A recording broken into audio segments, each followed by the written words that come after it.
We are now in Stockholm, capital of Sweden. What you are going to see is a bus stop at Hallenbergen and the mall by the side. Here, in the hall, there is the entrance to the metro, shops on the ground floor and the first floor.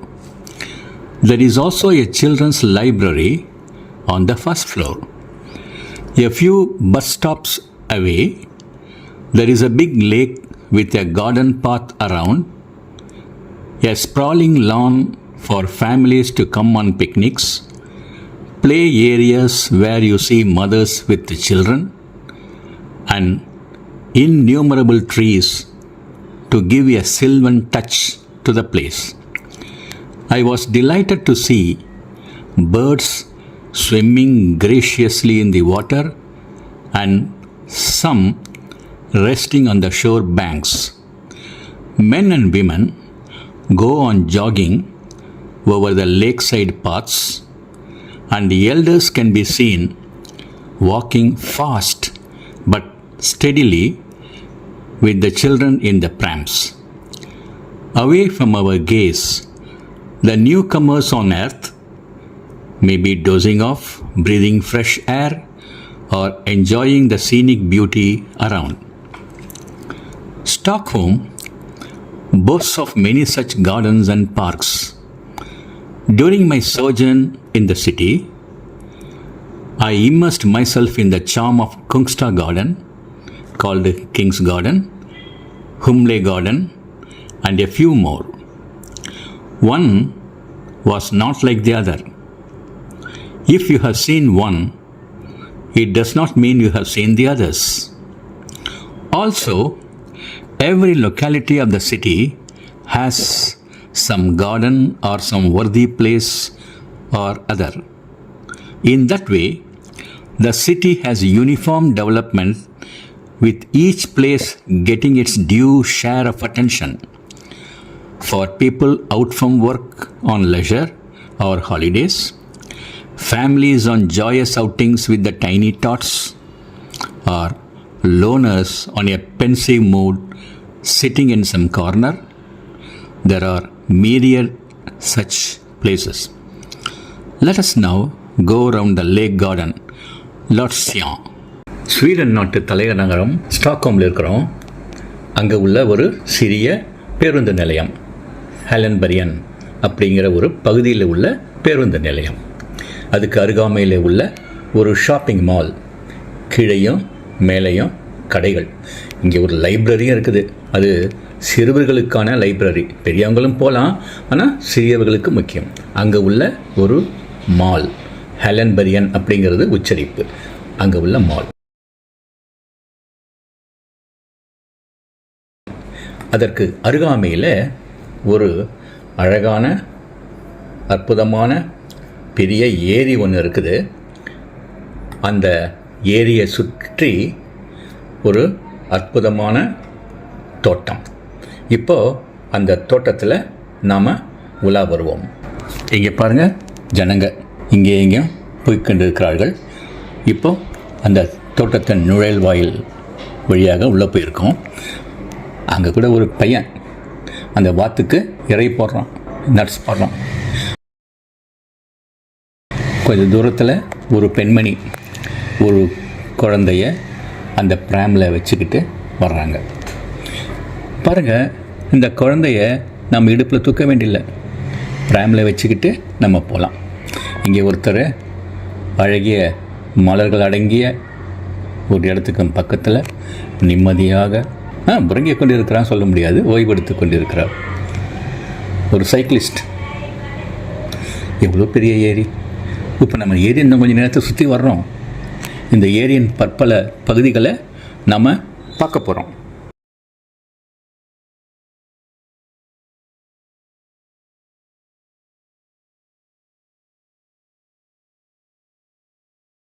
ஒரு cafeteria அப்படின்னு சொல்கிறோமா இல்லையா, அது பொதுவாக இந்த மாதிரி இடங்களில் bakery items இருக்கும். Easy to sell, easy to eat. Walking, அந்த நாட்டில் வாக்கிங் போகிறதுங்கிறது இனிமையான ஒரு செயல். எந்த வயதினராகட்டும் வாக்கிங். ஏரின்னு சொல்கிறோம், ஆனால் அது மனிதர்களுக்கு மட்டுமல்ல, இதை மாதிரி பறவைகளுக்கும் ஒரு இருப்பிடமாக இருக்குது. இதை கூண்டில் போட்டு அடைக்கிறது இல்லை, அது சுதந்திரமாக இருக்குது. இந்த தாமரை தடாகத்தில் அது உலா வருது. ஜாகிங் போகணுன்னா அந்தந்த ஏரியாவில் சில இடங்கள் இருக்குது. இங்கே ஒருத்தர் ஒரு ப்ராமை எடுத்துக்கிட்டு வர்றாரு. அதில் 2 ப்ராம் இருக்குது. ஒருவேளை 2 குழந்தைங்க இருக்கலாம், அல்லது ஒரு ப்ராமில் ஒரு குழந்தை, இன்னொரு ப்ராமில் அந்த குழந்தைக்கு தேவையான பொருட்கள் இருக்கலாம். இந்த பறவைகளை பார்ப்பதே ஒரு தனி மகிழ்ச்சி தான்.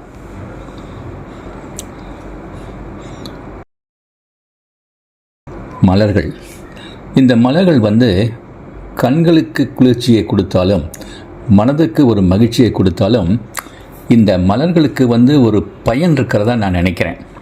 ஸ்டாக்ஹோமில் இருக்கக்கூடிய சில கடைகளில் பார்த்துருக்கேன். இந்த மலர்களின் மூலமாக கிடைக்கக்கூடிய சென்ட், ஒரு வாசனை திரவியம் அப்படின்னு சொல்லலாம்.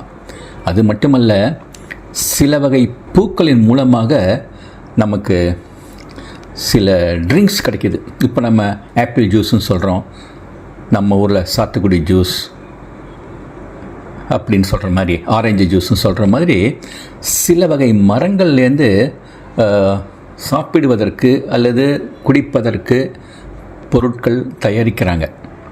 ஏன் நம்ம ஊர்லேயே எடுத்துங்களேன், ரோஜா இதழ்களின் மூலமாக அற்புதமான குல்கண்டு தயாரிப்பது இல்லையா, அது மாதிரி.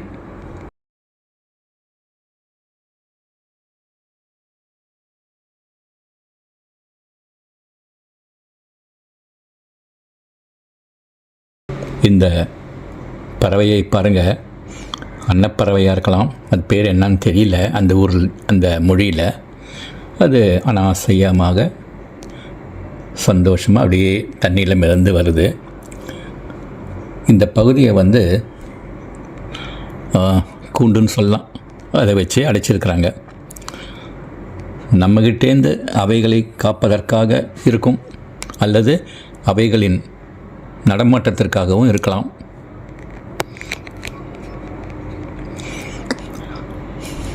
இந்த ஏரிக்கரையின் ஓரத்தில் உட்காந்துக்கிட்டு இந்த பறவைகள் இங்குமங்கும் செல்வதை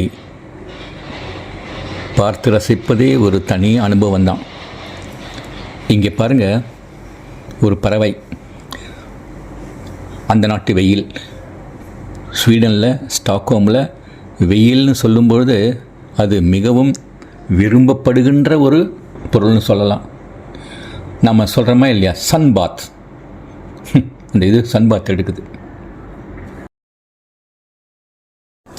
இந்த இடமானது பொழுதுபோக்கிற்காக மட்டுமல்ல, நீங்களே தான் பார்க்குறீங்களே, வாக்கிங், ஜாகிங், ரன்னிங் எல்லாத்துக்கும். குடும்பத்தோடு சிலர் வருவாங்க, ப்ராமில் குழந்தைகளை வச்சுக்கிட்டு. சிலர் குழந்தைகளை இடுப்பில் தூக்க வேண்டிய கட்டாயம் இல்லை, அந்த குழந்தைகளும் ரொம்ப அனாவசியமாக சந்தோஷமாக அந்த ப்ராமில் இருக்கும். இந்த இடம் பல விதங்களில் அழகாக இருக்குது. ஏரிக்கரையில் வாத்துக்கள், விதவிதமான செடிகள், பல இடங்களில் பெஞ்சஸ் போட்டிருக்காங்க. அங்கே அமர்ந்து இளைப்பாறலாம், மேலும் இனிய சிந்தனைகள் வயப்படலாம். இது ஒரு பெரிய ஏரி, அதை சுற்றி பார்க். ஒரு சிலர் ஒரே முறையில் இதை சுற்றி ஓடி வந்துடுவாங்க, வேறு சிலர் அவ்வப்போது அமர்ந்து இளைப்பாறிக்கொண்டு வருவாங்க. இதை சுற்றி மலைப்பாங்கான பகுதிகள், அது இந்த ஏரிக்கு தனி அமைப்பை, அழகை கொடுக்குது. இந்த ஏரிக்கரையின் அருகிலே ஒரு விசாலமான மைதானம், புல்வெளி. அந்த பெஞ்சஸ் அங்கேயே உள்ளதா இல்லை எடுத்துகிட்டு வந்திருக்காங்களாங்கிறது தெரியல. சில சமயங்களில் ஃபோல்டிங் பெஞ்சஸ்க்கெலாம் கூட உண்டு. இது எப்படிப்பட்ட பெஞ்சஸ்ன்னு தெரியல, இருக்கலாம் அங்கே உள்ள பெஞ்சஸ். அப்படி அங்கே ஒரு நேரத்தை கழிக்கிறார்கள் சில குடும்பங்கள். ஸ்வீடன் நாட்டின் தலைநகரம் ஸ்டாக்ஹோமில் நான் இருக்கும்போது நான் பார்த்து ரசித்தது, வியந்தது அந்த பெரிய நகரத்தின் தோட்டங்கள் தான். ஆங்கிலத்தில் பார்க், கார்டன் அப்படின்னு சொல்லலாம். இப்போ நீங்கள் பார்த்துக்கிட்டு இருக்கிறது ஒரு பெரிய ஏரி, அதை சுற்றியுள்ள பாதை. கால்நடைக்கு, வேக நடைக்கு, அதாவது ஜாகிங்னு சொல்கிறோமா இல்லையா, ஓட்டத்திற்கு வாகாக ஏற்றதாக இருக்குது. ஒரு பெரிய புல்வெளி மைதானமும் இருக்குது. குடும்பமாக வந்து அமர்ந்து நேரத்தை மகிழ்ச்சியாக செலவிடலாம். பிக்னிக் போவதுன்னு சொல்கிறோமா இல்லையா, அதுதான். உடற்பயிற்சிக்காகவும் ஒரு இடம் மற்றும் உடற்பயிற்சி சாதனங்கள் உண்டு.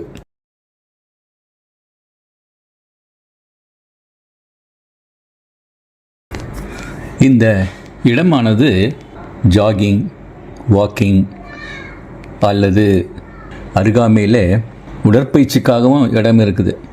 இங்கே சில குடும்பங்கள் எல்லா விதமான உடற்பயிற்சிக்கும் இங்கே வசதி இருக்குது. ஒரு சில வாத்துக்கள் இங்கே ஓய்வெடுத்து கொண்டு இருக்கின்றன. ஏன்னா காலையிலேருந்து அலைஞ்சிருக்கு இல்லையா, குழந்தைங்க விளையாடுவாங்க. இந்த இடத்துல தாய்மார்கள் அது வேடிக்கை பார்ப்பாங்க, அல்லது தாய்மார்களும் குழந்தைகளும் சேர்ந்து இந்த உடற்பயிற்சி சாதனங்களை பயன்படுத்துவார்கள்.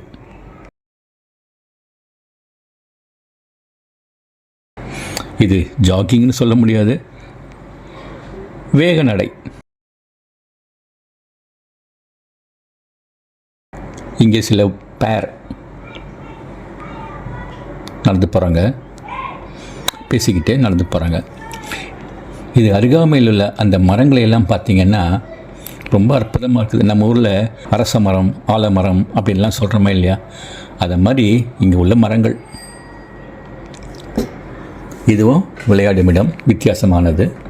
இதுக்குன்னு சில குடும்பங்கள் குழந்தைகளுடன் வருவாங்கன்னு நினைக்கிறேன். இந்த மரங்களை பாருங்கள். எனக்கு இந்த மரங்களை பார்க்கும்போதெல்லாம் நம்ம ஊர் அரச மரம், ஆலமரம் இதெல்லாம் ஞாபகம் வரும். இது இயற்கையான முறையிலேயே என்ன ஒரு ஷேப்பு பாருங்கள். ஒரு தடவை நான் ஒரு கல்லூரியில், கிராமத்து கல்லூரியில் வேலை செய்யும்போது இதை மாதிரி ஒரு மரத்தடியில் உட்காந்து நான் கிளாஸ் எடுத்திருக்கேன். அஃப்கோர்ஸ் அது ஒரு சின்ன கிளாஸ் தான், ஒரு 20-22 மாணவர்கள் தான். அவர்களுக்கும் அது சந்தோஷமாக இருந்தது, ஜாலியாக இருந்தது. இது மாதிரி ஒரு மரம் அல்ல, மரங்களை பார்க்கும்போது எனக்கு அந்த கல்லூரி வாழ்க்கை தான் ஞாபகம் வரும். தவளக்குப்பம் அப்படிங்கிற பகுதியில், அதாவது புதுவையில், நான் ஒரு மரத்தடியில் உட்காந்து கிளாஸ் எடுத்தேன். அஃப்கோர்ஸ் கொஞ்ச நாள் தான், அதுக்கப்புறம் எனக்கு ட்ரான்ஸ்ஃபர் ஆகிடுச்சு. ஆனால் இந்த இடத்த அவ்வப்போது நம்ம சுத்தம் பண்ணி தான் வச்சுக்கணும். என்ன இலைகள் உதிரும், காய்ந்த மலர்கள் உதிரும். அதனால் அந்த லேபர் இருக்குது, பட் ஸ்டில் அந்த இடமானது ஒரு தனி அழகை பெறுகிறது. இதனால் இப்போ அந்த ஏரியை சுற்றி வந்திருக்கோம். வேறொரு பகுதியில் நம்ம வந்த இடத்துக்கு சேரப்போகிறோம். பாருங்கள், இந்த 2 வாத்தாடி சும்மா ஜாலியாக நீந்தி போகுது. இந்த பறவைகளுக்கு நீந்த கற்றுக் கொடுப்பதில்லை யாரும். அது உடல் அமைப்பே நீச்சலுக்கு சாதகமாக இருக்குது. காலையிலேருந்து இப்போ சாயங்காலம் வரைக்கும் இங்கே எங்கேயும் அலைஞ்சிக்கிட்டு இருந்தது. இப்போ அமைதியாக ஓய்வு எடுத்துக்கிட்டு இருக்கு. சில சமயங்களில் இந்த பறவைகளை பார்க்கும்போது நினைக்கிறது, இன்னொரு பிறவின்னு ஒன்று இருந்தால் இதை மாதிரி ஒரு பறவையாக கூட பிறக்கலாம். என்ன அப்படியே ஜாலியாக தண்ணியில் நீந்திக்கிட்டு இந்த பக்கமும் அந்த பக்கமும் வந்துக்கிட்டு அமைதியாக உறங்கலாம். அல்லது அமைதியாக உட்கார்ந்திருக்கலாம். என்ன நினைவுகள் இருக்குதோ இந்த பறவைக்கு நமக்கு தெரியல. எது எப்படி இருந்தாலும் இந்த பறவைகளானது மகிழ்ச்சியின் சின்னம்னே சொல்லலாம். சிலர் நாய்களுடன் வருவாங்க. ஆனால் சட்டம் எப்படின்னாக்கா அந்த நாய்கள் இவங்களுடைய கட்டுப்பாட்டில் இருக்கணும். நாய் வாட்டி சுற்றக்கூடாது. அற்புதமான ஒரு ஃபவுண்டன், நீர்வீழ்ச்சி. இந்த தண்ணீரானது கீழேந்து மேலே போகுது. மேலே சென்ற அந்த தண்ணீரானது கீழே வந்துடுது. ஆனால் மேலும் கீழும் வர்றதே அதுக்கு தனி அழகை கொடுக்குது. வாழ்க்கையும் அதான் போல் இருக்கு. ஏற்றம் இறக்கம், இன்பம் துன்பம் எல்லாமே கலந்தது தான் வாழ்க்கை. மேலே கீழே. சில சமயங்கள் நமக்கு ஏதாவது செட்பேக் வந்தால் அதுக்காக வருத்தப்படக்கூடாது. இந்த பறவைகள் டிஸ்டர்ப் பண்ணவே கூடாது. நல்ல வேளை நான் ஹேண்டிகேம் தான் வச்சுருக்கிறேன். அதனால் ஜூம் பண்ணி அதை பார்க்கலாம். இப்போது நாம் இந்த ஏரியை சுற்றி ஒரு நடைப்பயணம் புறப்பட்ட இடத்திற்கே வந்திருக்கிறோம். உள்ளே வர்றதுக்கும் வெளியில் போகிறதுக்கும் பல வழிகள் உண்டு. அதில் இது ஒன்று. இந்த ஸ்டாக்ஹோம் நகரத்தின் ஒரு முக்கிய அம்சம், விசேஷம் என்னன்னா, இந்த நகரத்தின் எல்லா பகுதிகளும் ஒரே சீராக, ஒரே முக்கியத்துவத்துடன் திட்டமிட்டு நிர்மாணிக்கப்பட்டிருக்கிறது. நாம் பார்த்த வரையில் ஒவ்வொரு நகரப்பகுதியும் ஒரு கார்டன் உள்ளதாக அமைக்கப்பட்டிருக்கிறது. இல்லைன்னா ஏதாவது ஒரு விதத்தில் ஒரு முக்கியத்துவம் வாய்ந்த இடம் அங்கே இருக்கும். அந்த வகையில் ஒரு கார்டனை பார்த்தோம்னா அந்த நகரத்திலே உள்ள மற்ற கார்டன்களையே நம்ம பார்த்தோன்னு சொல்ல முடியாது. ஒவ்வொரு கார்டனும் ஒவ்வொரு விதம். இப்போ நம்ம ஒன்று பார்த்துருக்குறோம் ஏரியை சுற்றி. ஆனால் மற்ற கார்டன், உதாரணமாக ஹும்லே கார்டன், அதான் கிங்ஸ்ட்ரே கார்டன், இதெல்லாம் அது மாதிரி கிடையாது. கொஞ்சம் வித்தியாசமாக இருக்கும். ஒவ்வொன்றும் ஒவ்வொரு விதம்.